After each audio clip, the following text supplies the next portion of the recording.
দ্বিফুট ধোকা ধোকা। এগুলো আপনি যেদিন মরছেন সেদিন দুপুরে মরছেন না, আপনি আসরের পরে আপনার জানাজা হইছে, কাঁদছে এতক্ষণ। এরপরে এই দিন যেদিন আপনি মরছেন এই বউ বাচ্চা সেদিনও এসার পরে রাতের 9টা বাজে পেট বইরা ভাত খাইয়া ঘুম যাবে।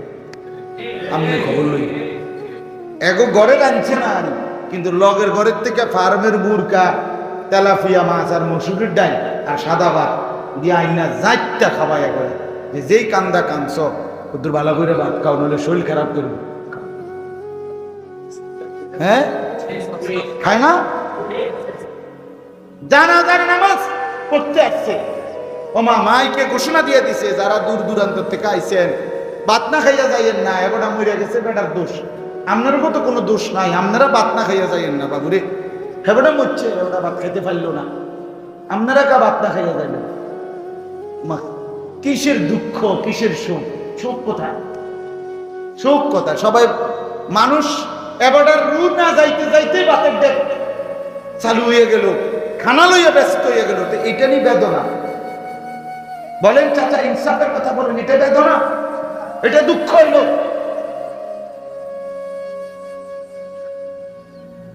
আমি নিজে কিতাবে পড়ছি, হযরত হাসান বসরি রাহমাতুল্লাহ আলাইহি বলেন, আমাদের জমানায় কোন মানুষের মৃত্যু হলে জানাজা যেখানে হইতো, উনি বলেন আল্লাহর কসম জানাজার মাঠের উপস্থিতি মুসলমান দেখে কেউ বুঝতে পারতো না স্বজন মারা গেছে কার, এটা আলাদা করে বুঝার কোনো উপায় ছিল না।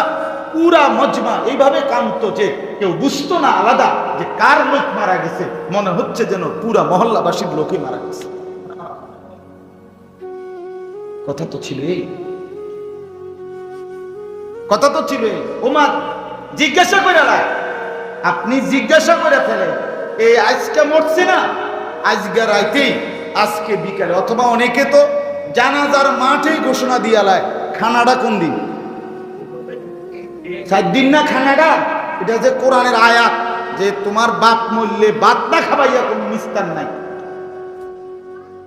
ভাত খাবাই কিল, তুমি মরবা, প্রয়োজনে ভিক্ষা করে চাইল লইবা, প্রয়োজনে গ্রামের থেকে একটা টিয়া উড়াইবা, মাগার খানা তোমার কি নাই, বাদ যাইতে পারছো না, না খাইলে তোমার ইমান নেই, না খাবাই না, খানা খাবাই কিলো মাগার, আর যায় খানা খাবা, 4 দিনের খানা খাবাইবা, 40 দিন পরে আবার গুন্না খাবাইবা, প্রত্যেক বছর আবার খাবাইবা, আবার যদি কেউ স্বপ্নে দেখে বাপেরে তো আবার ভাত খাবাইবা, মানে শুধু খানা, খানার রূপে কোনো ওষুধ নেই, শুধু ফার্মের মুরগা, তেলাপি আর মৌসুম খাও, আল্লাহর উপর ভরসা করে, বাপ মরছে আমার, খাও, খাইতে থাকো।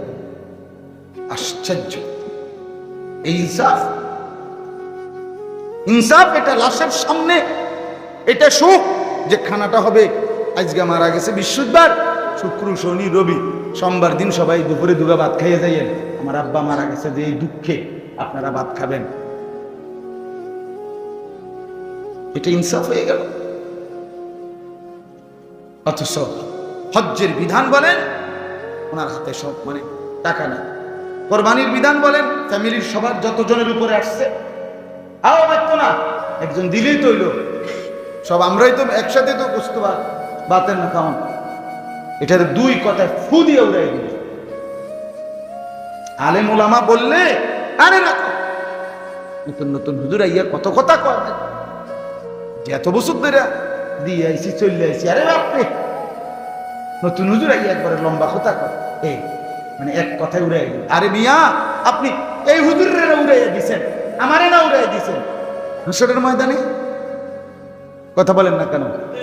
হাসরের ময়দানে কিরবেন, আপনারা যখন টাঙ্গাইয়া ফিটবো তখন আপনি কিরবেন, মাতবুরি না, এটা সাদওয়ানের মাতবুরি। হাসরের ময়দান সাদোকার, কথা বলেন না কেন? হাসরের ময়দান গ্রামের মেল মিটিং। হ্যাঁ আমার শায়েখ, ওই ছেলে এখানে মোবাইল টিপো কেন বেটা, ফালতু কোথাকার।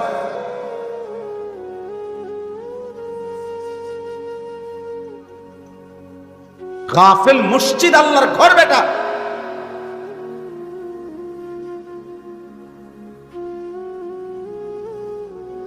জিন্দিগি শেষ করে দিতে নওজোয়ান, জিন্দিগি।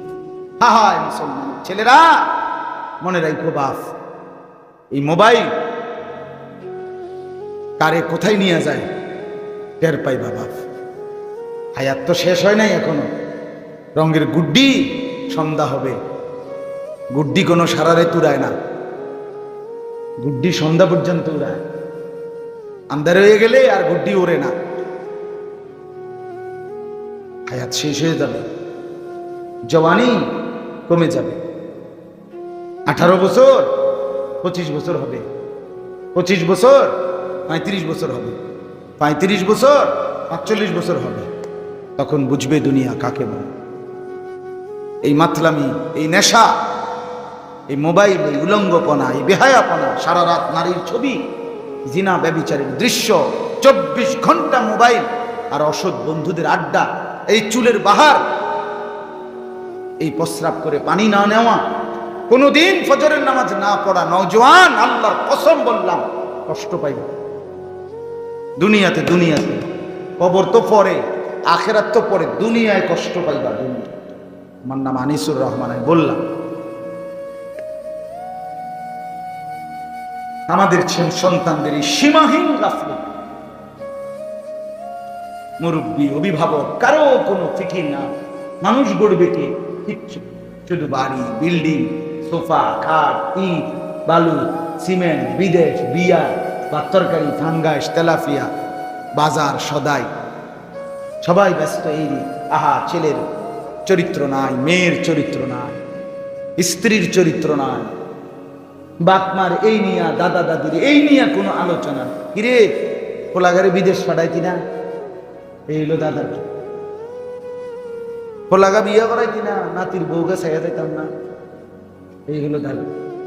ছেলেটাতে অথচ তার ঘরে আজকে 16 বছরের ছেলেটা 1 বছর 365 দিনে, খোদার একটা বছরে কোনোদিন ফজরের নামাজ পড়ে না, কোনোদিনও না। এত বড় জানোয়ার মুসলমানের ঘরে কেমনে ঘুমায়? তার বাপ কেডা, তার মাকে কোন বংশে বড় হলো? এত বড় অসভ্য, এত বড় নিকৃষ্ট জানোয়ার। একদিন 2 দিন, চাচা বলেন একদিন 2 দিন, খোদার 365 দিনে আপনার ছেলে কোনোদিন নামাজ পড়বে না? আপনি বাপ, আপনি দাদা,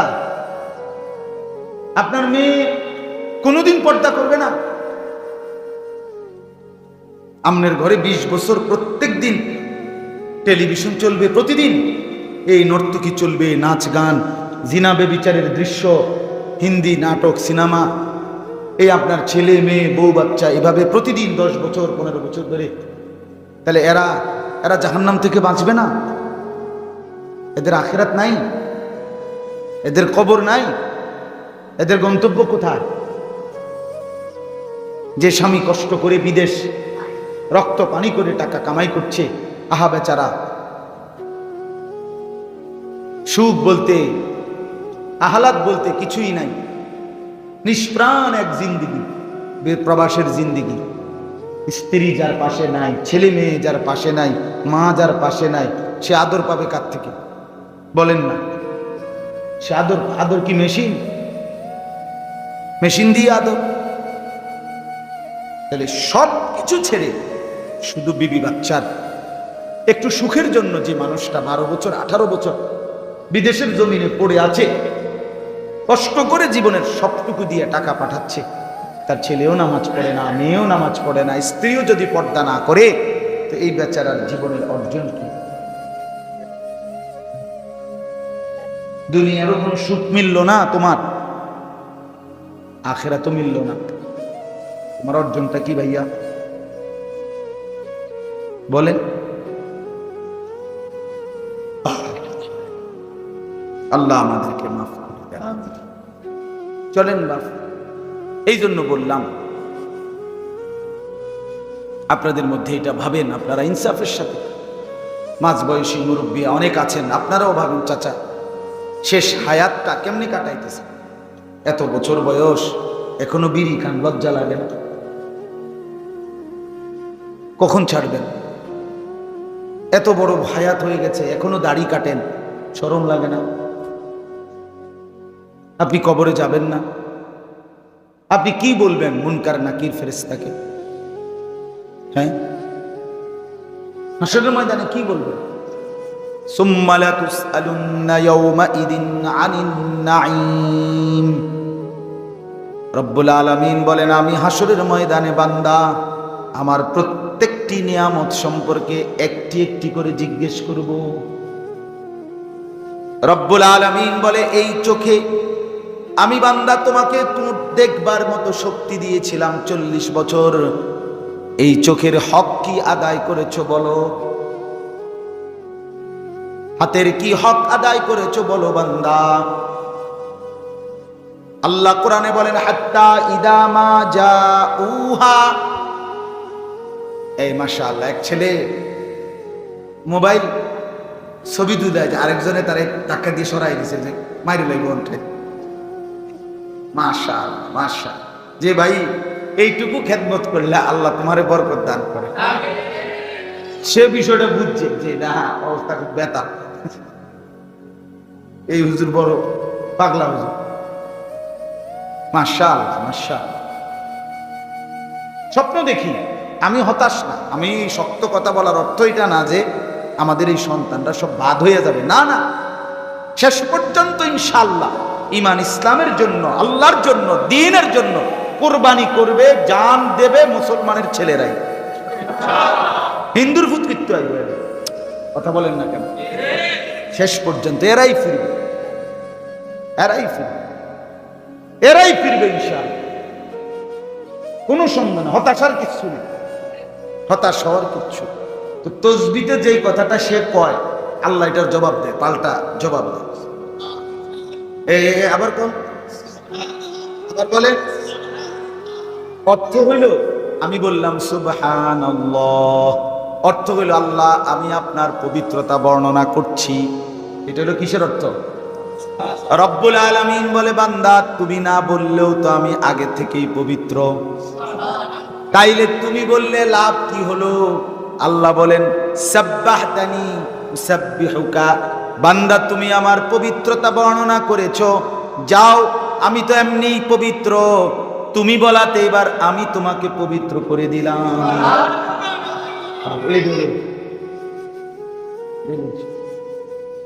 বান্দাকে আল্লাহ রিপিট করে, তুমি আমারে যেটা বলছো এটা তো আমি আছি, তোমারে দামি বানাই। বান্দা বলে আল্লাহু আকবার, আল্লাহ বলে আমি তো এমনি বড়, যাও এবার তোমাকেও পৃথিবীর মাঝে আমি আল্লাহ দামি বানিয়ে দিলাম। আমি তো বড় আছি, তুমি বললেও না বললেও, ঠিক কিনা বলেন? সারা পৃথিবী সেজদা দিলেও আল্লাহ বাড়ে না, সারা পৃথিবী নাফরমানি করলেও আল্লাহ কমে না। কোরআনে আল্লাহ বলেন, ওমান কাফারা ফা ইন্নাল্লাহা গানিয়ুন আনিল আলামিন। আল্লাহ বলে, তামাম পৃথিবী যদি আমার ঘরে আসতে অস্বীকার করে কোনো সমস্যা নাই, আমি কারোই মুখাপেক্ষী নই। গোটা পৃথিবীও যদি আমার ঘরে না আসে, আমার কাবা দামি, যে আসবে সেও হবে দামি। তুমি আসলে তুমি দামি, কাবা তোমাকে দামি বানাবে, আর কাবাকে দামি তো আমি শুরুতেই বানায় দিছি। ইন্না আউয়ালা বাইতিন উদিআ লিন-নাসি লাল্লাযী বিবাক্কাহ মুবারাকান ওয়া হুদাল লিল আলামিন। আল্লাহ বলে, কাবার মর্যাদা শোনো বান্দা, এটা আমার জমিনের প্রথম ঘর। উদিআ লিন-নাস, এটা আমি বানাইছি মানুষের জন্য। লাল্লাযী বিবাক্কা, এটা অবস্থিত মক্কায়। মুবারাকান, এটা বরকতের খাজানা, বরকতের খনি। কাবায় আসবা, কসম খোদার, আল্লাহ বলে, নবী বলে, বান্দা উম্মত কাবায় আসবা, হজে আসবা, উমরাতে তাওয়াফ করবা আল্লাহর ঘরে। কোনদিনও এই কারণে কোনদিনও নবী ওয়াদা দিছেন, আল্লাহর ঘরের মেহমান কখনোই গরিব হয় না। সরাসরি হয়, মা আমআরা হাজ্জুন কাত্তু, হাজি কখনো ফকির হবে না। ব্যবসা করে মাইর খায়, মাইয়া বিয়া দিয়া লস খায়, পোলা বিদেশ পাঠাইয়া মানুষ মাইর খায়, খায় কিনা বলে? আল্লাহর নবী বলেন, উম্মত আল্লাহর ঘরে আসলে তুমি কোনোদিনও মাইর খাবা না, লস খাইবা না, কারণ এটা মুবারাকান, এটা বরকতের খাজানা, এটা বরকতের ঠিকানা। বহুদাল্লিল আলামিন, আল্লাহ বলেন আমার কাবা তামাম বিশ্ববাসীর জন্য হেদায়েত। হেদায়েত, এখানে আসলেই হেদায়েত মিলবে, এখানে আসলেই জিন্দেগি বদলে যাবে। কালো গিলাফ দেখলে মজা হবে, জীবন বদলে যাবে। হাজরে আসওয়াদ দেখলে জীবন বদলে যাবে। কাবার গিলাফ ছুঁইলে জীবন বদলাবে। যদি দিলের মধ্যে আমার মহব্বত থাকে, যদি লোক দেখানো হজ না হয়, যদি আল্লাহর সন্তুষ্টির জন্য হজ হয়, আল্লাহ বলেন আমার ঘরে আসলেই আমি হেদায়েত দিয়ে দেব। ফীহি আয়াতুম বাইয়িনাতুম মাকামু ইব্রাহিম। আল্লাহ বলেন আর কি আছে কাবায়? আল্লাহ বলেন আয়েশা দেখো বান্দা, আরো অগণিত কুদরতের নিদর্শন আছে, এখানে আসো তুমি। আইলে দেখাবো, আসলে দেখ, কাবার গিলাফ দেখাবো, কাবার দরজা দেখাবো, হাজরা আসওয়াদ পাথর দেখাবো, সাফা দেখাবো, মারওয়া দেখাবো, মিনা দেখাবো, আরাফা দেখাবো, মুজদালিফা দেখাবো, বা শয়তানের পাথর মারার জায়গা দেখাবো, আমার ঘরের চারদিকে ঘুরাবো, জমজমের পানি তোমারে পান করাবো, আরো কত কি। আইসা আসো। লিয়াশহাদু মানাফিআ লাহুম। আল্লাহ বলে কাবা হজ্জের উপকার কি? আল্লাহ বলেন আমার বান্দা যেন নিজেই এসে দেখে যায়। লিয়াশহাদু অর্থ হলো তুমি আয়েশা দেখো, আয়েশা আয়েশা দেখো বান্দা, আসলেই বুঝবা কাবা তোমারে কি দিছে।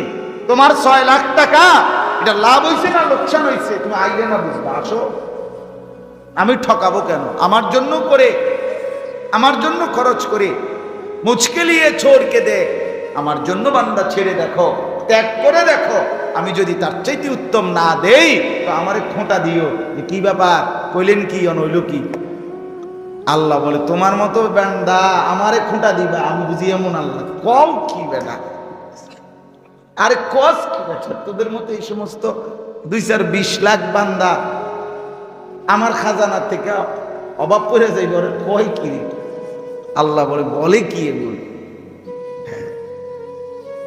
এই জন্য বুজুর্গরা বলে আল্লাহ যেন দেখে বলে আমার জন্য ত্যাগ করে দেখো, খরচ করে দেখো, আমি যদি তার চাইতে উত্তম বেশি না দেই আমারে খোঁটা দিল, আমারে বলল। এই জন্য বাপ মূল বক্তব্যই কথা বুঝানো, যাকাত আপনার উপরে ফরজ হলে আপনি আদায় করেন, কোরবানি ওয়াজিব হলে নারী হোক পুরুষ হোক, বিবাহিত হোক অবিবাহিত ছেলেদের উপরেও কোরবানি ওয়াজিব হয়, অবিবাহিত ছেলের উপরেও হজ ফরজ হয়, অবিবাহিত ছেলের উপরেও যাকাত ফরজ হয়। যাকাত হজ কোরবানির জন্য বিবাহিত হওয়া কি নয়? কথা বলেন না, বালেগ হইতে হবে। বালেগ কি হইতে হবে?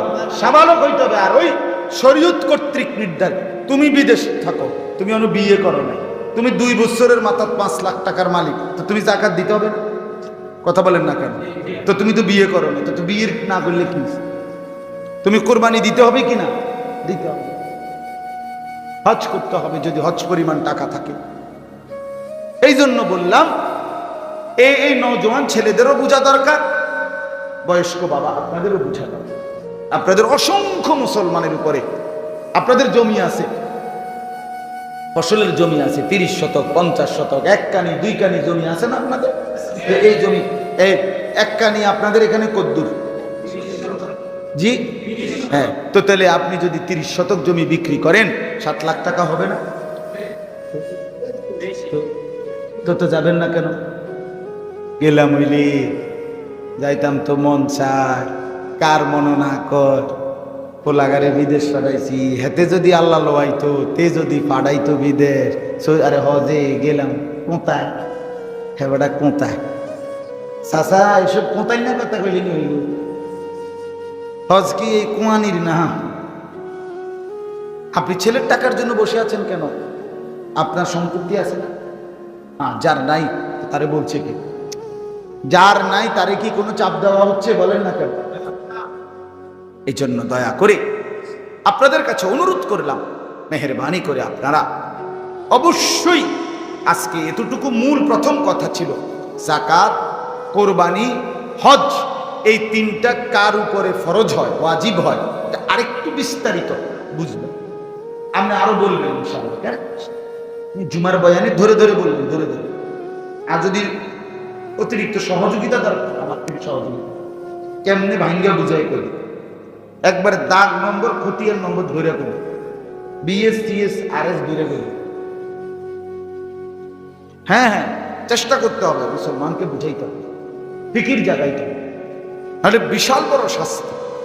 সরাসরি হাদিসে আছে, আল্লাহ নবী সাল্লাল্লাহু আলাইহি সাল্লাম বলে, যে যাকাত দেয় না, কথা বুঝেন, যাকাত ফরজ হলো অথচ যাকাত দিল না, হাসরের ময়দানে জাহান্নামে বিচারের পরে না জান্নাতে বা জাহান্নাম, কিন্তু হাসরের ময়দান সর্বনিম্ন 50,000 বছর।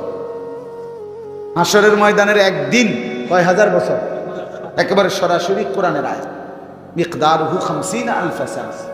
আল্লাহ বলছে হাসরের ময়দানের একদিন কয় হাজার বছর? 50,000 টাকা নাকি 50,000 বছর? আপনি বুঝছেন 50,000 বছর কয় বছরের কয়? 3 বছরের কয় নাকি 60 বছরের বলে? 50,000 বছর, 50,000 সানা। সরাসরি কোরআনের আয়াত, ব্যাখ্যারও কিছু নাই। এই 50,000 বছর পরিমাণ একদিন। আল্লাহ নবী সাল্লাল্লাহু আলাইহি ওয়াসাল্লাম বলেন, যে ব্যক্তি যাকাত আদায় করে নাই, কিয়ামতের দিন তার সম্পত্তিগুলোকে গোলাকার করে ফুটবলের মতো গোল বানাইয়া জাহান্নামের আগুনে পোড়াইয়া, খোদার কসম, কোরআনেও আছে, নবীজিও বলছে, পোড়াইয়া গোলাকার বলের মতো চাকা বানিয়ে অতঃপর সেই আগুনে পুরানো সম্পদগুলোকে তার কপাল, কোমর এবং পিঠ, এই 3 জায়গায় দাগ দিতে থাকবে। ইয়াউমা ইউহমা আলাইহা ফি নারি জাহান্নাম ফাতুকওয়া বিহা জিবাহুহুম ওয়া জুনুবুহুম ওয়া যুহুরুহুম। আল্লাহ বলেন, দাগ লাগানো হবে কপালে, কোমরে, পিঠে, আর ফেরেশতা বলবে, হাদা মা কানাসতুম লিআনফুসিকুম, নাফরমান, এগুলো সেই সম্পদ যা তুমি জমা করে রেখেছিলে। ফাদুকু মা কুনতুম তাকনিজুন, আজকে সেই জমানো সম্পদগুলো যা তুমি জমা করেছিলে, এগুলোর শাস্তি এখন ভোগ করো। কিন্তু দুঃখের বিষয় হলো বন্ধু, বাপ আমার, বিচারে তো অন্যান্য সব কিছুর বিচার চলবে, এরপরে জাহান্নামে যদি যান শাস্তি তো আলাদা মিলবে, কিন্তু হাসরের মাঠে বিচার কার্য চলাকালীন অবস্থায় আপনাকে এই শাস্তি ভোগ করতে করতেই বাকি বিচারের হিসাব দিতে হবে। এটা হলো হাদিস, বুঝছেন?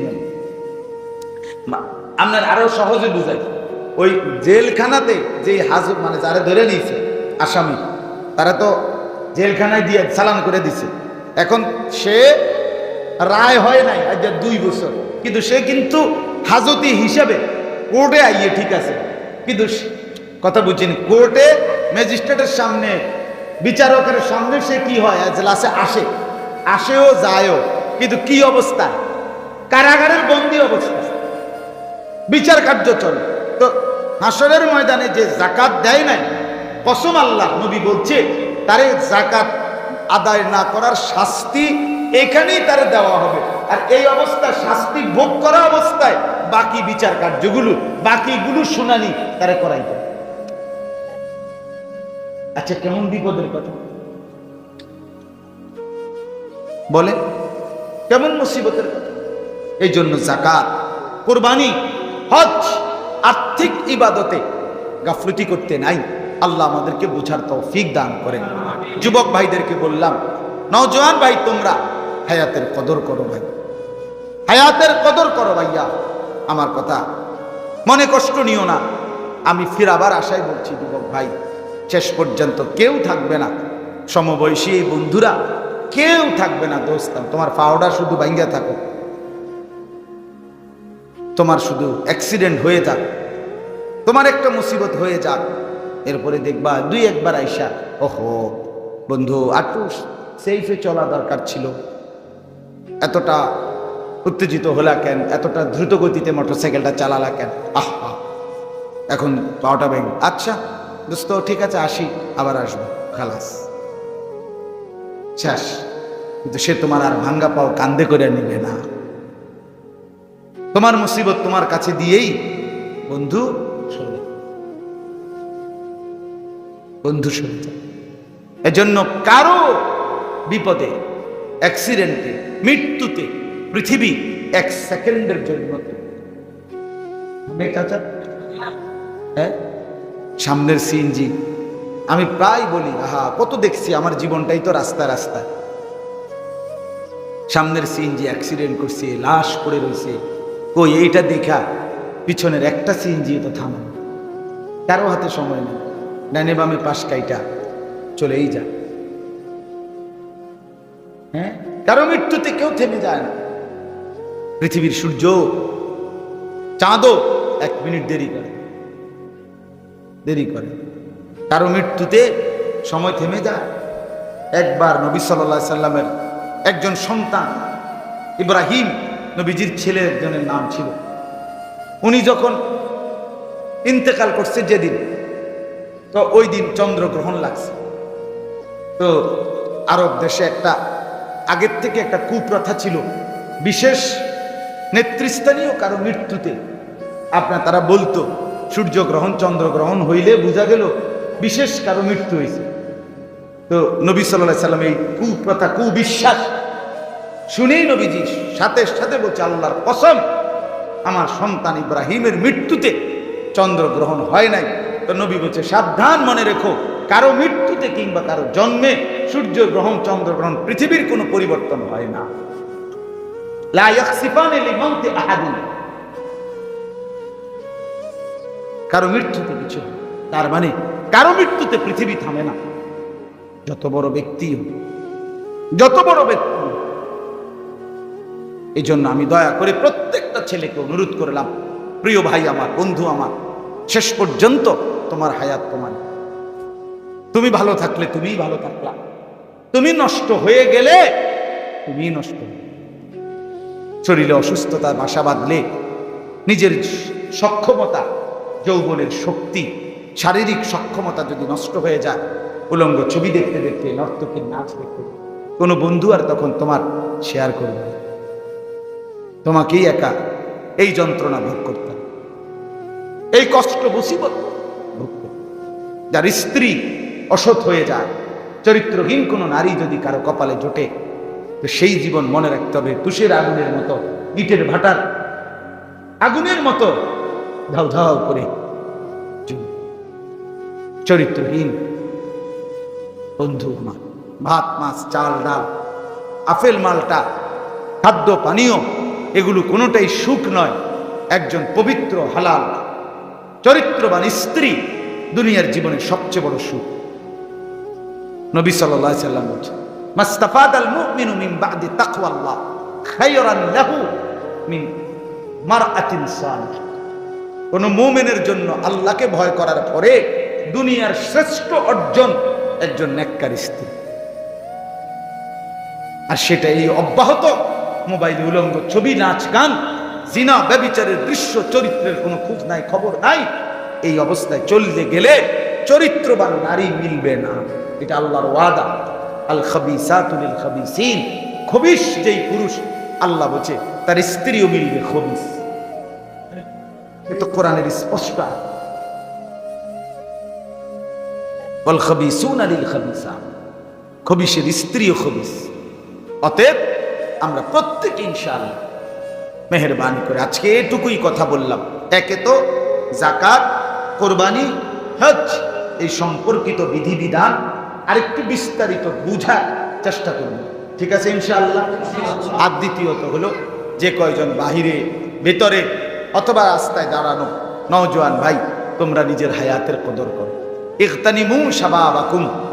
একজন বড় বুজুর্গ ছিলেন আবু ইসহাক আস-সাবিঈ রাহমাতুল্লাহি আলাইহি, উনি যুবকদেরকে দেখলেই ডাক দিয়ে বলতেন, ইয়া মাশারাশ শাবাব, হে যুব সমাজ, ইগতানিমু শাবাবাকুম, তোমরা তোমাদের যৌবনকে গনিমত মনে করো।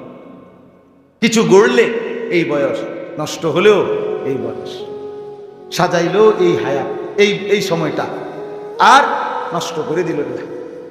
70 বছরের বুড়ো মানুষ যত ইচ্ছাই করুক, যত স্পিডে আসুক ওনার ভিতরে, উনি আর আগের সেই যৌবনকালের পৃথিবী গড়তে পারবেন না। পারবেন চাচা? পারবেন। এই জন্য নিজের জওয়ানি, নিজের এই সুস্থ সবল হায়াতটাকে, নিজের জীবন গঠন, হায়াত গঠন, চরিত্র আখলাক, একদিকে নামাজ রোজা বন্দেগী করো, আরেকদিকে হালাল উপার্জন, দুনিয়ার বৈধ উপার্জন, সেটাও করার চেষ্টা করো, কোনো মানা নেই। দুনিয়ার রোজগারের চেষ্টা করা, এটা কোনো নেওয়া যায় না। কিন্তু সারাদিন মোবাইল টিপা, এটা কি কাম? সারা রাত মোবাইলে উলঙ্গ ছবি দেখা, এটার অর্থ কি? যে কোনো মেয়ে দেখলেই পিছনে পিছনে হাঁটা, কুকুরের মতো, কুত্তার মতো, এটা কি? এটা কি জীবন? 7 ঘন্টা 8 ঘন্টা আড্ডা দেওয়া, এটা কি জিন্দেগি? শুধু কেবল চুল নিয়ে ব্যস্ত থাকা, বিভিন্ন মডেলের ফ্যাশনের চুল বানায়, এটার মধ্যে কি আছে? কে কার চুল দেখে, কে কার, আচ্ছা কার ডিজাইনের চুল দেখে কে তোমার মাথার মধ্যে আলগি দিয়া নিয়া তুই আইসি তিতাস বাজারে নিয়ে, যে আপনার এই সুন্দর উন্নত চুল দেখে আমরা মুগ্ধ, এই জন্য আপনাকে আমরা সম্মান দিয়া 4 রাস্তার মোড়ে টাঙ্গায় তুলাম। কিছুই শুধু শুধু শুধু শুধু শয়তানের ধোঁকা, নফসের ধোঁকা। আল্লাহ তাআলা আজকের এই মাহফিল কবুল করেন, আজকের এই ইন্তেজামের মধ্যে বরকত দান করেন। আপনাদের নিজ মসজিদ, আপনাদের মসজিদ, আপনাদের ইমাম, আপনাদের উলামায়ে কেরাম, আপনারা আলেম ওলামার সাথে সম্পর্ক রাখবেন, নিজ ইমামকে কদর করবেন। মনে রাখবেন, কোরআন শরীফে আছে, হজ্জের কথা বলতে গিয়ে আল্লাহ তাআলা ইব্রাহিম আলাইহিস সালামকে বলছে, ইব্রাহিম আমি তোমাকে ইমাম বানালাম। আল্লাহ তাআলা ইব্রাহিম আলাইহিস সালামকে বলছে, ওয়াদ্দিন, তুমি হজ্জের আজান দাও। আল্লাহ তাআলা ইব্রাহিম আলাইহিস সালামকে বলছে, ওয়াতাহকির, তুমি আমার ঘর সাফাই করো। এই জন্য আল্লাহর ঘরের ইমাম, এটাও নবীদের বৈশিষ্ট্য। আল্লাহর ঘরের আজান, এটাও নবীদের বৈশিষ্ট্য। আল্লাহর ঘরের খেদমত, এটাও নবীদের বৈশিষ্ট্য। তো কোরআন রায়, এই জন্য ইমামও দামি, মুয়াজ্জিনও দামি, খাদেমও দামি না, কারণ এটা নবীদের সিফাত। তাহহির আদ-দিন ইন্নী জাইলুকা লিন-নাসি ইমামা। এই জন্য নিজ ইমামকে কদর করুন, মুয়াজ্জিনকে কদর করুন, খাদেমকে কদর করুন। আল্লাহ তাআলা তৌফিক দান করেন। মসজিদ নতুন করে গড়েন, ছোট্ট মসজিদ তো নিশ্চয় অনেক আগের মসজিদ, আইয়া পেলেন হিম্মত করে ভাঙ্গা। এই মসজিদওয়ালা কই? মসজিদের মুসল্লিরা আছেন, মসজিদের জানা। মাশাআল্লাহ মাশাআল্লাহ, আপনারা হাত তোলেন তো মসজিদের মুসল্লিরা, এই মসজিদের মুসল্লি যারা হাত তোলেন, মাশাআল্লাহ মাশাআল্লাহ, আপনারা আলহামদুলিল্লাহ হাত নামান, আপনারা হিম্মত করেন, বলেন ইনশাআল্লাহ। কোনোভাবে নাইও আমরা হেঁটে আনাই হুজুর আমরা দুর্বল, না না, আপনারা দুর্বল। আপনারা যেই মালিকের গোলাম, যেই মালিকের ঘর বানাইবেন, উনি দুর্বল। তো সমস্যা কি? ওনার হাতে তুলে দেন। আমার শায়েখ বলে, মালিকের হাতে কোন রকমে যদি গছাই দিতে আর উড়াই দিতে আর ভাই, এই জন্য আল্লাহর ঘর বানাইবার জন্য নিয়ত করেন, ইনশাআল্লাহ হয়ে যাবে, হয়েই যাবে চাচা। কোন সময় পৃথিবীর কোন মসজিদ মাদ্রাসা শেষ পর্যন্ত থেমে যায় না, ঠিকই না বলেন? আল্লাহ আমাদেরকে তৌফিক দেন, কবুল করেন। এলাকার যে নওজোয়ান ছেলেরা আছো ভাই, তোমরাও সবাই এই মসজিদ যখন গড়বে, সবাই মিলে আন্তরিকতার সাথে যে যেটুকু পারো সহযোগিতা করো, ঠিক আছে না? ইনশাআল্লাহ আল্লাহ তাআলা প্রত্যেকটা যুবককে তৌফিক দেন, কবুল করেন। আপনাদের এই মসজিদে আল্লাহ তাআলা বরকত দান করেন, আমিন। আলহামদুলিল্লাহ রাব্বিল আলামিন। اللهم أنت السلام ومنك السلام تباركت يا ذا الجلال والإكرام يا أرحم الراحمين يا أرحم الراحمين يا أرحم الراحمين ربنا ظلمنا أنفسنا وإن لم تغفر لنا وترحمنا لنكونن من الخاسرين ربنا آتنا في الدنيا حسنة وفي الآخرة حسنة وقنا عذاب النار রব্বির হামহুমা কামা রব্বায়ানি সগীরা রব্বানা হাব লানা মিন আজওয়াজিনা ওয়া যুররিয়াতিনা কুররাতা আ'য়ুন ওয়াজআলনা লিল মুত্তাকিনা ইমামা। মাওলাই করিম আপনি মাফ করে দেন, বেশুমার গুনাহ মাফ করে দেন, বাকিটা জীবন আপনার গোলামি আর বন্দিগি করার তৌফিক দান করেন, ঈমান ইসলামের দৌলত দান করেন, নেক আমলের জিন্দেগি দান করেন, পেছনের সবগুলো গুনাহ মাফ করে দেন, এলাকার সমস্ত কবরবাসীদেরকে মাফ করে দেন, কিয়ামত পর্যন্ত কবরের আযাব মাফ করে দেন। আল্লাহ এই মসজিদের প্রথম দিন থেকে এই পর্যন্ত টাকা দিয়ে, পয়সা দিয়ে, জমি দিয়ে, যে যেভাবে বুদ্ধিতে পরামর্শে খেদমত করেছে, আজকে হয়তো অনেকে কবরেই চলে গেছে। আল্লাহ সেই কবরবাসীদেরকেও মাফ করে দেন, জীবিতদেরকেও মাফ করে দেন। আল্লাহ আপনার ঘর মসজিদখানা নতুন করে আরো বড় সড়ো করে আপনি এই বান্দাদেরকে তৌফিক দিয়ে দেন, আপনার ঘর তৈরি করবার তৌফিক দিয়ে দেন, আপনার ঘর সাজাবার তৌফিক দিয়ে দেন। আল্লাহ মসজিদের ইমাম, খতিব, মুয়াজ্জিন, খাদেম সবাইকে হায়াত দারাজ করেন। আল্লাহ আপনি উত্তম বিনিময় দান করেন। মসজিদ কমিটি, মুসল্লি, জনগণ সবাইকে কবুল আর মনসুর করেন। এলাকার নওজোয়ান যুবক ছেলেগুলোকে আল্লাহ দ্বীন দান করেন, ঈমান দান করেন, তাকওয়া দান করেন। মুসলমানের ছেলেগুলোকে নামাজি বানিয়ে দেন, চরিত্রবান বানিয়ে। মোবাইলের আসক্তি থেকে বাঁচান, নারীর ফাঁদ থেকে বাঁচান, মদ, জুয়া, জিনা, ব্যভিচারের আড্ডা থেকে আল্লাহ আপনি হেফাজত করেন। আপনি চাইলে এরা বদলে যাবে মাওলা, আপনি চাইলে এরা মাহাদির পক্ষে লড়বে মাওলা, আপনি চাইলে এরা দাজ্জালের বিরুদ্ধে লড়বে মাওলা। আপনি হিম্মত দেন, আপনি তৌফিক দেন, আপনি সাহস দেন। আল্লাহ মুরব্বী বাবা চাচাদেরকে আপনার ঘর জিয়ারতের তৌফিক দান করেন। যাকাত, কুরবানি, হজ্জের মাসআলা প্রত্যেককে বুঝবার তৌফিক দান করেন। পর্দার আড়ালের মা বোনদেরকে পর্দা পুশিদা দান করেন। আজকের এই ইসলাহি মাহফিল আপনি কবুল করে নেন। যত জনের সহযোগিতা ছিল প্রত্যেককে উত্তম বিনিময় দান করেন। অসুস্থ বিমারি যারা শিফা করে দেন, প্রত্যেকের কামাই রুজিতে হালাল বরকত দান করেন। আল্লাহ শহরে বন্দরে, গ্রামে গঞ্জে, দেশে প্রবাসে বিদেশে যে যেখানে আছে সহি সালামতে নিরাপদে রাখেন মাওলা। আল্লাহ আমাদের সবাইকে দুনিয়া আখিরাতের तमाम ভলাই দান করেন। হজ্জে মাবরুর নসিব করেন, আপনার বন্ধুর জিয়ারত নসিব করেন। রব্বির হামহুমা কামা রব্বায়ানি সগীরা সুবহান রাব্বি।